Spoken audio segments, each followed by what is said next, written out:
Hello, Sasha. Thank you so much for joining me on the Well Vegan Travel podcast. Thank you. Thank you for having me. I am really excited to have you here to talk about a destination that we haven't even uttered about on the podcast in more than 100 episodes. So that is the destination of Nicaragua. And I'm really pleased to have you on to talk about this. But before we get into this interesting destination, why don't you tell us a little bit about what it is that you do in the vegan and in the vegan travel space? Sure. Well, I'm currently located in Nicaragua and I've been here permanently for 3 years. That plan started in about 2006 and had many iterations, but here I sit tonight. I've been vegan for 28 years, I think more, but I'm not even going to say it anymore. Once I hit 28, I just stopped. It was for health reasons, but I was vegetarian for a number of years before that. I worked in the corporate world. I was a dancer for a very long time and I always had this passion for something more artistic. I was quite, dissatisfied with the work on a soul level. So on the side, I was always getting different educations and running different businesses. And so my main,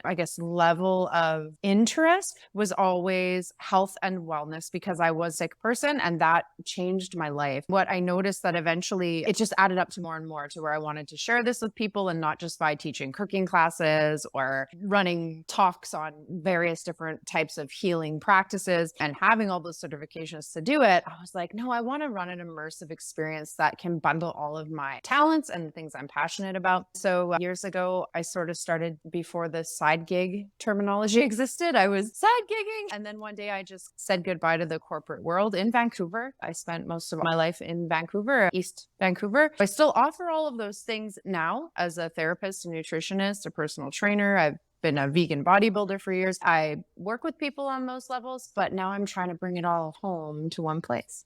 Well, that leads us into this amazing space that you've created in Nicaragua. It's very interesting. Tell us a little about it. Sure. About 2006, I made a random trip to Costa Rica, actually, before it had become the Disneyland that it is now. And it was very rustic and I just felt it. I just felt Central America. I started looking then and started traveling to other places within Central America to consider somewhere I wanted to be able to bundle up this gift and give it away. But I knew because of one experience, I had a really cute family hilltop overlooking the ocean destination. They weren't vegan, but it was just the feeling. I was like, I'm going to do that. So I decided alongside my husband, who of course I met along the way, the general plan is that we're going to open a space for adults only who want to come and have this Segunda Vida, this second life, this place to explore what it is to truly do good things for yourself and just worry about yourself for once. So painstakingly, we have carved out a beautiful oasis here on the shores of the Pacific Ocean where our cafe is almost finished. We're going to be offering cooking classes, obviously food and stuff like that. We have a full service American imported gym for people who are interested in bodybuilding because it's very yoga surfing centric here. I came in and I was like, I'm not doing yoga and I'm not doing surfing, even though I do both. So we want to just make it about heal here. So we have a medicine bar, which is coming in, which takes into consideration all my practice with herbal medicinals as a master herbalist. That'll be a sober bar and alcohol as well. But I want to use the food and the drinks here to educate people. And I just want them to shed layers and be. This is such a remote space that I think it brings you down to earth. And that's kind of what everybody needs, even if you only have 10 days or 2 weeks.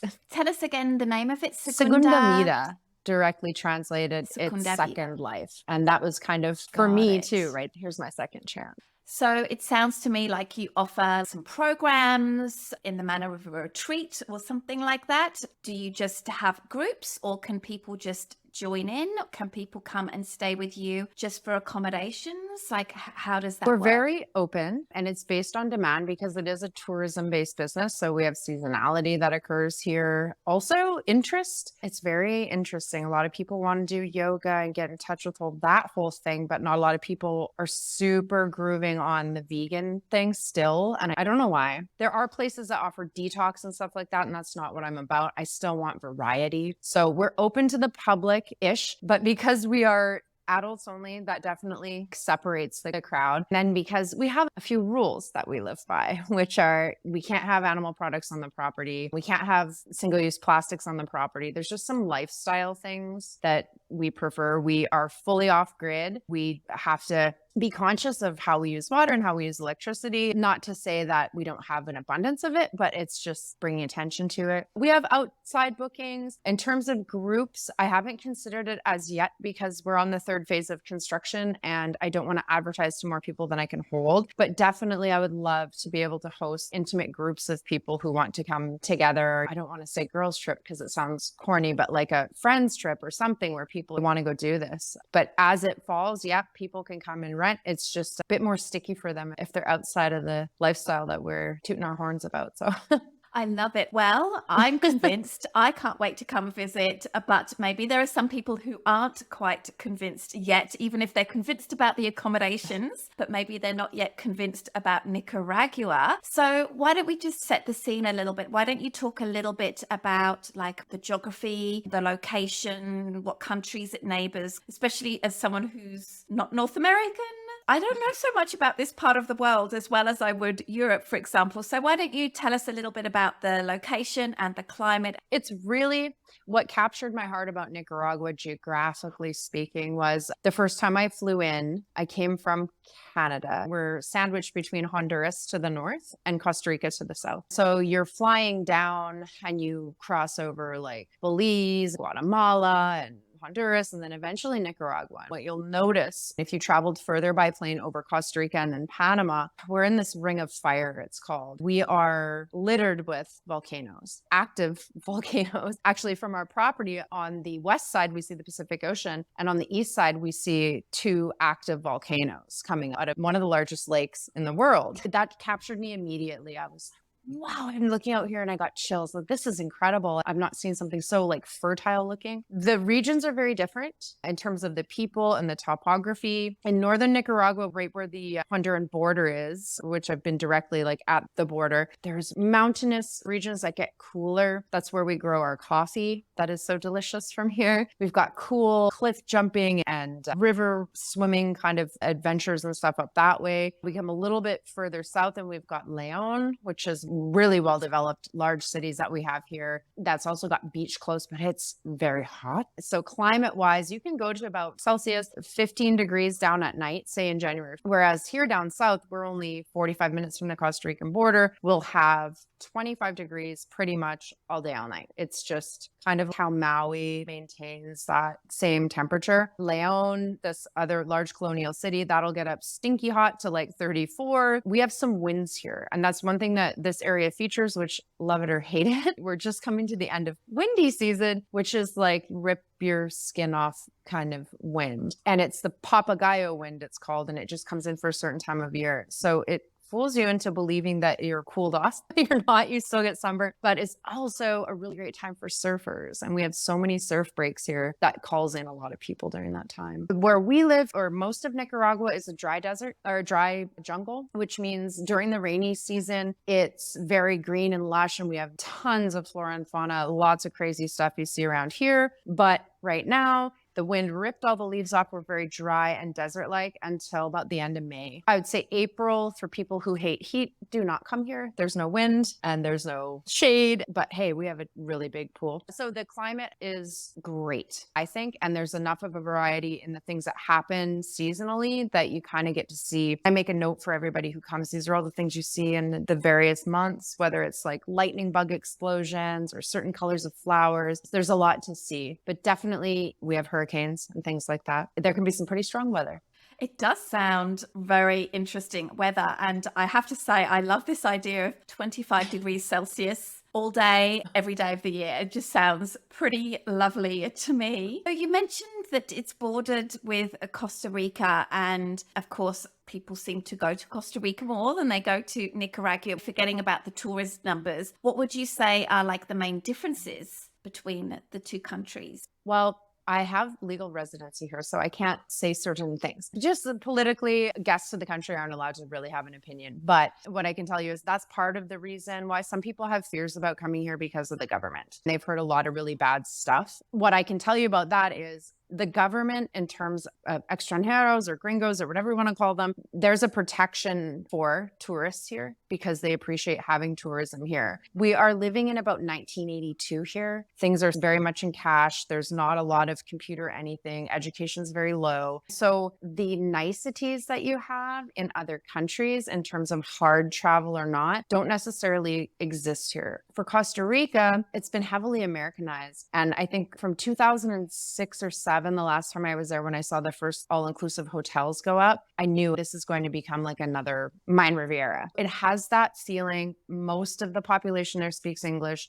There's a lot of different food options. In terms of crime per capita, it is not a safer country. It's just easier for people to get around, and it's become very popular. I think a lot because of the group travel with yoga retreats and stuff like that. Nicaragua, in contrast, is very much untouched. The culture here is very apparent. You can tell immediately the difference. I don't want to make it ever sound derogatory, but we have to consider that in this country, there is far less education. Also, the color of people's skin is very much lighter in Costa Rica. I have to say that's probably proportionate to how much work they're doing outdoor versus indoors, because people here are very light-skinned as well. It's just a lot of them work outside and they're very dark farmers' tans. The way they speak Spanish is different. And if you start to speak Spanish and you go to Mexico and other Latin American countries, you'll start to notice, oh, I'm using a lot of slang. The people here mumble quite a bit. They have so many slang words that after coming here for 11 years, every day when I'm working with our workers here, I'm like, what the heck is that? I'm always asking, what is the significance of that word? And conversely, when I use like stereotypical, very straight Spanish words, they don't always have that vocabulary. But if you take the trip across the border, you're not going to immediately notice anything when you're looking around at all whatsoever. Culturally, I think here people are very much more overtly religious. Everything that happens here happens around some religious holiday. Everything they say to you, I'll see you tomorrow, si Dios quiere, if God would like it. That becomes a note for them sometimes. So I started saying, si Dios quiere, like, yes, God wants you to come tomorrow to work. I think it's just a bit more tranquilo here, a bit more chill. They don't have this pressure feeling, where I think that's been much more ingrained because of the political relationships. Costa Rica has a great relationship with the US. They have links politically, whereas here we're aligned with China, Venezuela, Russia, right? On that note, I'm curious, do you need a visa to enter Yeah, Nicaragua? and you get it at the border. Okay. It's simple. You get 90 days. There used to be a thing where you could go into immigration and get another 90. They'll tell you no, but you tell them yes, and then they do it. That's another thing here. They always say no first, and then you always say, oh, come on, and then they say, okay. For people here who don't have residency, like myself, they have to leave every 90 days, and they can't go to Honduras. They have to go to Costa Rica because we're not in the same geographic political relationship. So they skip the border for an hour there, an hour back. They just continuously renew their visas. Easy process. Yes, I remember that in my time in Asia, we call it visa run. Awesome. One last question before we get on to this great itinerary that you have suggested for our listeners today. Is there a strong, like, indigenous population? You mentioned there's a lot of people descended from the original Spanish people who colonized Nicaragua. I'm just curious about how indigenous issues play up in Nicaragua. Interesting dichotomy. We'll talk about these locations more in depth maybe a little bit later, but the northeastern coast, we're talking about the Corn Islands, we're talking about all of the Caribbean waters. Most of the people there are descendants, have come and been brought here from Africa for one reason or another. They speak English, they speak Spanish, and then they speak like a version kind of patois. So they have these Caribbean thick accents, but they also speak Spanish. They're not, if you go back in history, indigenous because they were brought here, but they do have very much their definitive culture over there. It's very different. And they don't even enjoy if you're speaking Spanish to them. They seem to just speak English to you. North-ish of that is an area. And if you look at a map of Nicaragua and zoom into the names of the places, you'll start to notice that all of a sudden the Spanish is gone. They're in the Mosquito region. They speak another language that is Mosquito, closer to the Honduras border on that Caribbean side. That's completely indigenous and is probably the last untamed, untouched part of here. You can go there. Some of the people I know from here don't highly recommend it without knowing somebody there because they can't communicate exactly as well. But there are the mosquitoes here. They have a large culture of their own. All the words are different. I couldn't even begin to understand it. Then we have the typical Nicaraguans, which are descendants of colonization to a certain degree, and they all speak some version of Spanish. The three are very much separated. So if you see somebody who's coming from the Caribbean, obviously they're going to look very different. They're speaking English to you directly with a Caribbean accent. And then you see them in town and you're like, well, that's kind of weird because everybody in the South is speaking Spanish. So it's an interesting blend. But yes, there are Indigenous people here. They don't teach a lot about it. And when you ask the locals about the histories, they're not educated well enough for you to take much stock in it. Like, I'd rather read a book or Google. Got it. Yeah, really fascinating. So you've put together a fun 10-day itinerary for our listeners, a potential itinerary for them, getting all of the best spots. Thank you. I chose what I think is like the most immersive, diverse, no backtracking trip. For me, when I travel, and I've traveled a lot, I don't really like to backtrack. I'll do a loop, but going back and forth is kind of a waste of time. If you're limited on time, you don't want to do that. So I thought in 10 days, if people are adventurous, what would be really cool is to come in and land in Managua. And that's our capital city. It is on fire with dysfunction. If you've been to India, I always say India and Nicaragua are similar. And their only difference is the language we speak, the population, basically, and cultural differences, obviously. But this is like India just flipped on its head. So when you go to Managua, various traffic lights might work, but we don't really have traffic lights in the country. So it becomes like, get in a tuk-tuk and whoa, you don't want to hang out there. Really, honestly, you don't. If you want to go to big movie theaters or malls. So I put that as the landing place and like, let's get the heck out of here. And how do we do that? Land, walk out of the airport, walk directly into the small airport next door, and get yourself over into the Caribbean and go to Bighorn Island. Okay. So is that like a half an hour? 30, 40 minutes, depending on the weather. There are certain times of year you don't want to go because, like I learned, some days you get trapped on the islands for 7 days at a time when the Navy says you can't leave the islands. So I didn't recommend Little Corn because that's another boat trip and that can get delayed and you don't want to be away from your plane because if there's no rebooking, they don't answer the phone. You got to walk up every day, knock on the door and be like, hey, can I get out of here? That's how it is in this country. You just let go of everything. So Bighorn's safe because you can get to Bighorn from Managua. You can get the heck off Bighorn to Managua. You can go for 2 days and there are awesome specials. One place that is Dutch owned, but run by all the locals is a place called Hotel Paraiso. They do awesome specials like flights, hotel 2 nights included with breakfast for 2 people, $250 US. Yeah. The island is small. You can drive around it, not like Little Corn where there are no cars and you can't. You can actually get a little car or rent a little moto, go around. There's a great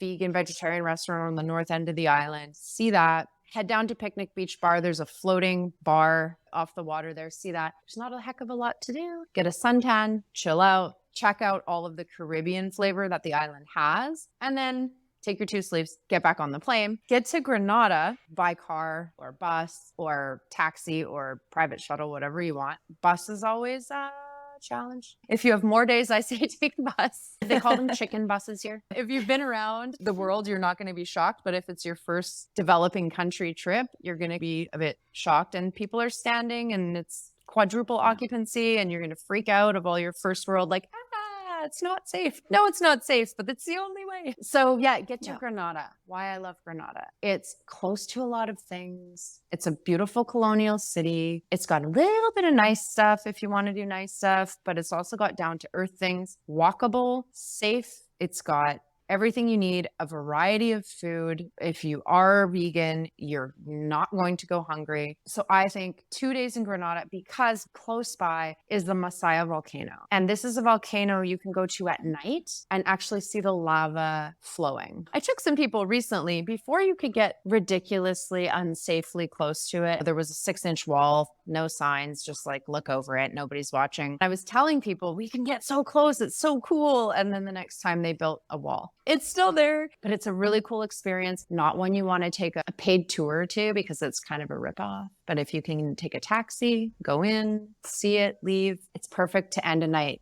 Is it a hard climb? If you're not able-bodied, even if you're in a wheelchair and you have the right transport, you drive right up to a parking lot. If you're walking, walk 50 meters to the wall and look down. It's flat. Okay. Sad hikes around the area to sad points of interest that are that interesting. Also in the area, if you weren't that jazzed about Granada, if you don't like the city thing, you can take a day trip out to Laguna de Apoyo, which is a lake inside of a volcano. And you can go down into the lagoon, pay a day pass at any one of the little hotels there, and sit down and chill out. So you've got some nearby options within 20, 30 minutes. There's a really great artist program there. It's called Gráfica Mujeres.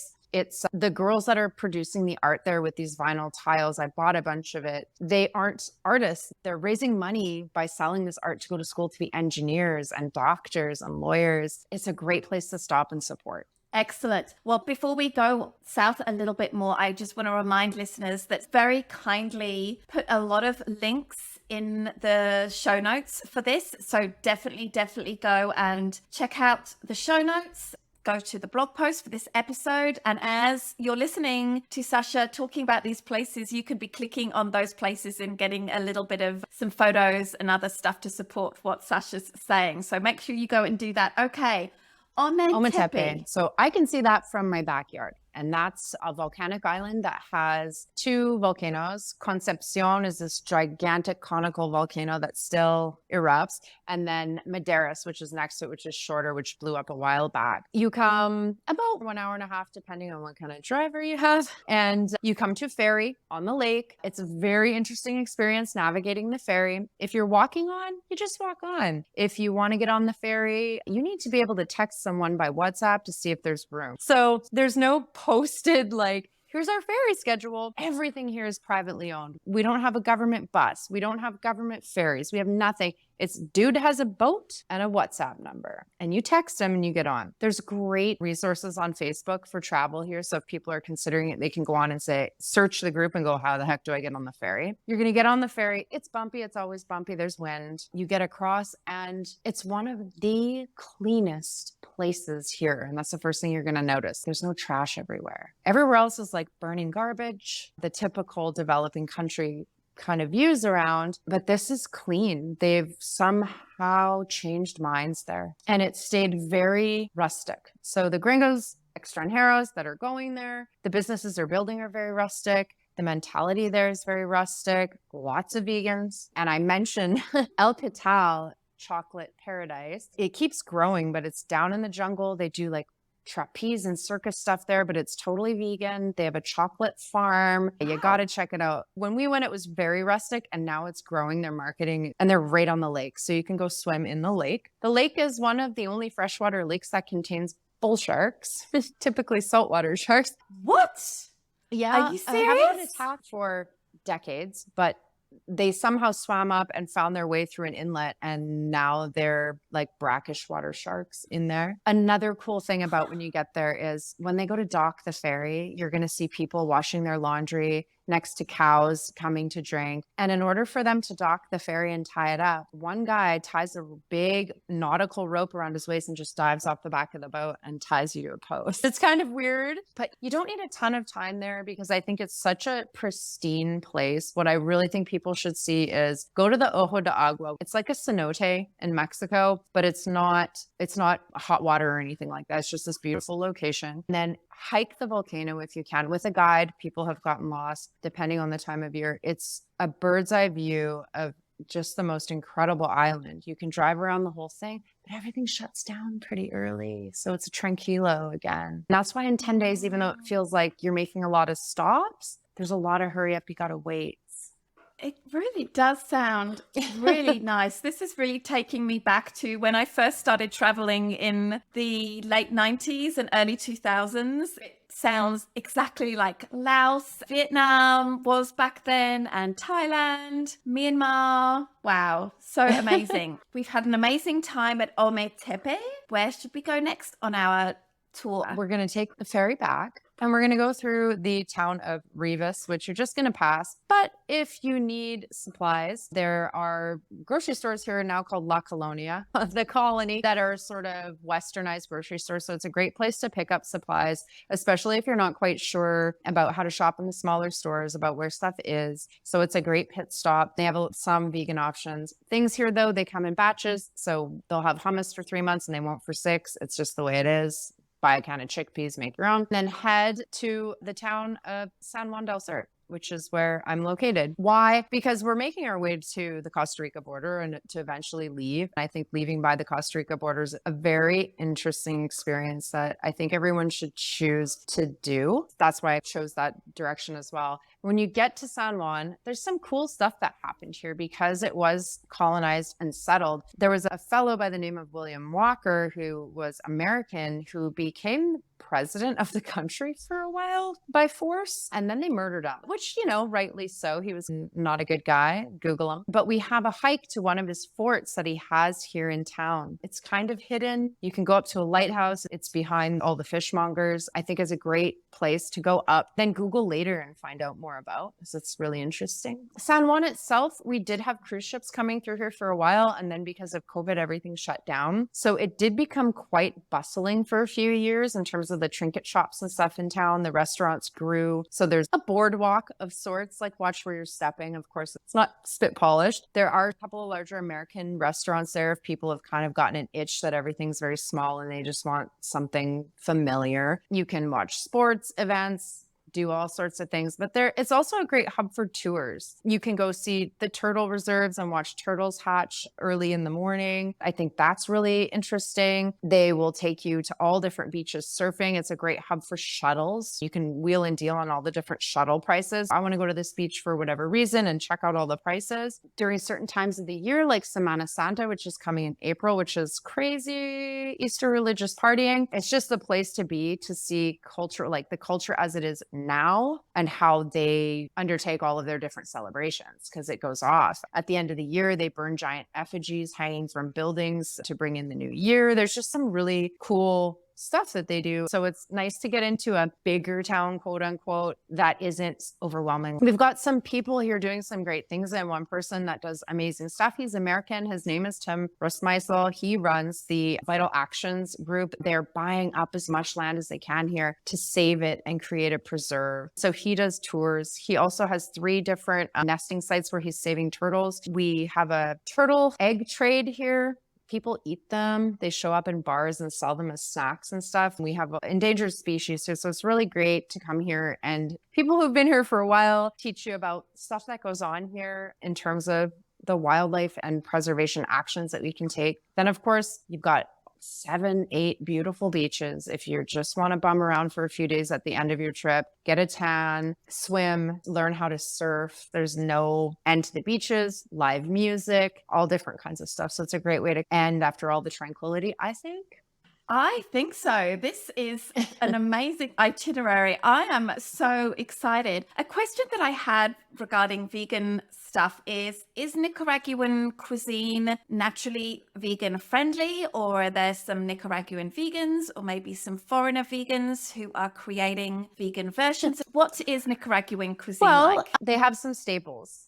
It's a very impoverished country. So most people are eating gallo pinto, which is just beans and rice cooked in oil and with some salt. They are not all about spices here. We don't grow a ton of spices here. We export sugar. They drink a lot of pop. The people are overweight. A lot of them are overweight. I think it's specifically because of the amount of oil and pop. It's ridiculous. And it's very much everyone's in their hammocks after work, and there's not a lot of moving around. We've got tostones, which in Costa Rica they call patacones, which are just fried plantains mashed flat, which most people probably know. They really like ceviche here, but of course that has fish and stuff in it. There are a few people that make it vegan. They love fried chicken. They love whole fried fish. Everything is fried. So for me, no, because obviously I'm vegan and I don't like to eat a lot of fried food. But on the vegan end of the spectrum, in the last couple of years, there started to be what feels like a Nicaraguan explosion, but it's like 4,000 things. In Managua, we've got a vegan group. We've got a market where some vegans are now starting to sell like homemade vegan, like seitan type meats, a market that sells vegan ice creams. We don't have convenience food, so everything's handmade. We have a couple of gringo businesses that are vegetarian vegan here, not 100%. They can veganize stuff, but our location is the only 100% vegan place. There was a great place in the lagoon up in near Granada before that was 100% vegan, but due to the political crisis and then COVID, they couldn't make it. But the husband of the team comes here to do massages, so I love to support him. We can get tofu. There's a place in Rivas, that town I mentioned. I get tofu deliveries. I have to meet them at the church in the park every Friday. I have to drive half an hour to get it. We can get chickpeas that they grow here. But when you go out in town, we find it very challenging because we don't particularly like certain types of food either. Yeah, you don't want just plates of French fries. Give me one more portobello burger and I'm going to die. I actually can't even look at them. So there are options in town though. There's falafel, there's vegan sushi, there's a lot of options. So if you're only here for a few days, you will not get sick and tired of it. You'll be happy to see it. But if you lived here, you'd be cooking at home. Amazing. All right. So, Sasha, this has just been so interesting. It really does sound like Nicaragua is a really great destination to do something a little bit adventurous, not easy. I mean, places like Thailand and Vietnam are just so easy to travel through now. It sounds like a lot of fun to go to Nicaragua and explore this place as travel used to be like before the internet was so huge and everything. So I want to thank you so much for taking the time to be on the podcast. Before we go, would you mind sharing your Instagram handles and your websites so that people can follow along? Sure. My own personal Instagram is just stuff I'm doing here on the daily, basic stuff here as an entrepreneur and living in Nicaragua. If people are interested, it's @_Sasha.Williams_. Our business, the vegan spot we're at, is called Segunda Vida. If you just put in Segunda Vida and SJDS, which is short for San Juan del Sur, that's what we call it here, you will find it on Facebook, Segunda Vida, SJDS on Instagram. Through those, you can find our cafe and our medicine bar and all that stuff. Our website is segundavidas.sjds.com. Amazing. Thank you so much for taking the time to be on the Thank you so much. Travel Hope to podcast. see you down here one day soon. Take care. I can't wait.